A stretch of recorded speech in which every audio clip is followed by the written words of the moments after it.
తెలుసు, కథ అని తెలుసు, కథలన్నీ కంచికే చేరునని తెలుసు.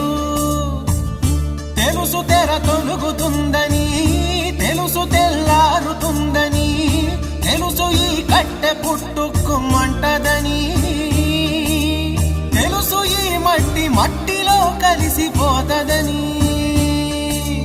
ఇన్ని తెలిసి ఇరకాటంలో పడిపోతావు ఎందుకని? మాయ